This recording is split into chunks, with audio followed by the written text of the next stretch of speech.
Today we talk about. So how does it work? Because I've thought about doing improv just to try it. I wonder if my comedy would be better suited for improv. Perhaps I'm not sure. I don't know. You really just like when you start off at the beginning level, like you're gonna get a mix of like theater people and then like a bunch of people that are just like learning how to talk to human beings. Like computer programmers who are just like, I just want to talk to a girl. That's which is fine. It wasn't for me because I'm a terrible listener, and so like I'd show up. What are you saying? So I'd show up, the scene would happen and they'd say that I was their father or something and I wouldn't have listened and it just goes off in a completely different direction. Well, I mean, listen, there's definitely something to be said about the Del Close method and all of those like games that you play, their activities that you play. So as a performer, I can see there being some usage of just getting some cross training in general, but I would never say, pursue your improv dreams, because if you think there's no money in fucking comedy, there's fucking no goddamn money in improv comedy. Well, it's an acting. It was originally an acting exercise, right? Gotcha. For actors. So is it when you hear about like Chicago, Second City, or whatever the improv group is out there? I don't know if there's like an equivalent in New York. Gremlins? The Grambling. Oh, here in UC is UCB. Right, no, but he was talking Chicago. Oh, Chicago, yeah. Okay. So those kinds of groups, I'm assuming that's the pot where SNL type people come out of? Is that? Yeah. It can happen, and it has happened before. It hasn't happened to... UCB's been the main. Yeah, because UCB was started by Amy Poehler, right? Matt Besser, and Matthew. Matthew. Who's hilarious in every fucking movie. So funny. So funny. Sorry, other Matt. Matthew. Other Matt. Yeah, other Matt. Irish dude. He's in Veep. He's in Veep. Hilarious. He's the funny guy. He's in Veep. He plays. But Amy Poehler was one who went on to become, a very famous. That's typically what I hear about is these, Second City guys. Well, I think it's good for like in those kind of new shows where improv, they'll do a couple takeaway scenes or whatever, and then they might use it in the show. Do you feel like that's where sometimes comedic actors come from? Like, absolutely. Oh yeah, for sure. Because you think about it too with Saturday Night Live. I mean, Michael Che, Pete Davidson are hilarious guys and very good stand-ups, but like the list kind of starts to dwindle from there. Who's on that cast that could like really hang on a stand-up stage in New York? Those two guys absolutely can. I'm definitely not. Those are great stand-ups.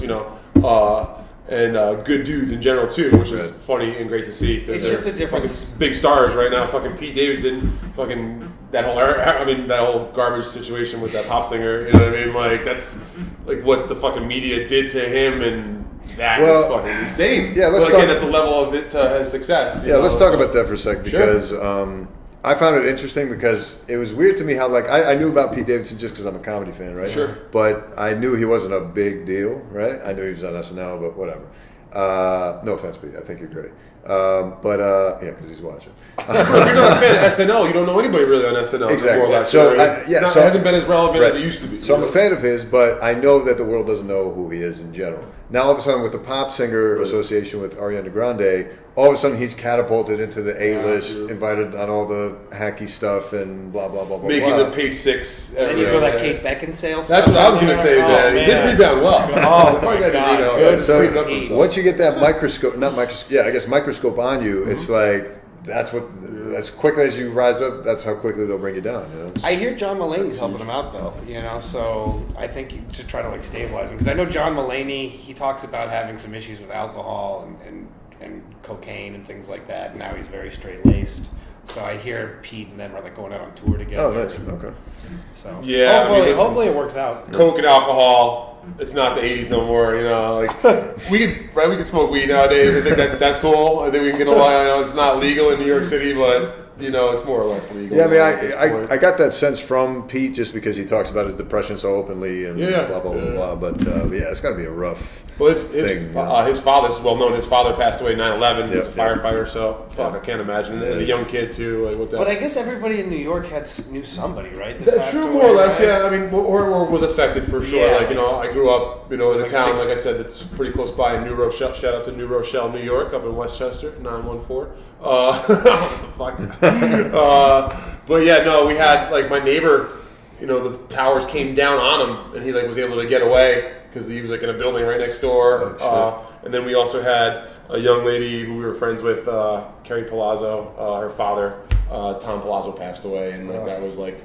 We also had like another twin sisters, because I was class of 2001 high school. So we graduated high school in the spring of 2001. So our first few weeks away from home, you know, that shit went down. And I remember I had these two twins, friends. There were two females, like one went to USC, another one went somewhere else, and like their brother had just graduated school from Villanova and was working in the towers and was killed. And like I think they both came home from school right away and like dropped out of school more or less, you know. And like we're okay, you know what I mean? Like besides having to deal with the grief and the loss, you know. And luckily like New York completely, like you thought the Boston Marathon, you know, Boston Strong thing was big, like the whole world more or less in the country definitely came around, but that was some awful shit. Yeah, you know? I was not around for any of that. I was a sophomore in high school, and I remember watching, because obviously classes all stopped and they're like pulling in the TVs into the room and just putting it. And I thought it was a prank. I'll be honest with you. I was like, "There's no way this is." It was fucking unbelievable, real, you know? shocking. So Yeah. It's crazy. I'm your same age, so I was a sophomore in high school, and I came in, and I just remember people running through and be like, "We're being attacked," and I was like, I was like looking up in the air, like I didn't know what they meant, like I had no idea, because it was before you had like a cell phone that like would like Actually, that was the alert year I you. got my first cell phone. Yeah. Flip phone back then. Yeah, it was the Nokia, Yeah, the I had Razor. Sprint even back then. I called my father up. I was like so crazed, and I was 19 because I'm 36. You know, so I'm just a few years over you guys, but I was like so incensed and like wild-brained as a young man like that. I was like, I called my father up. I said, I'm going down. I'm signing up for the fucking military. Oh, wow. You know what I mean? Like, I just started in college. And he was like, no, idiot. He was like, you shouldn't do that. Like, my father was a very, very patriotic man. Yeah. Like, like, my take a grandfather was a Marine. Yeah, he was just like, what? He's like, you've got this great college future ahead of you. And then I dropped out like a semester later because I was just boozing and coking. Yeah, you know, the old TD.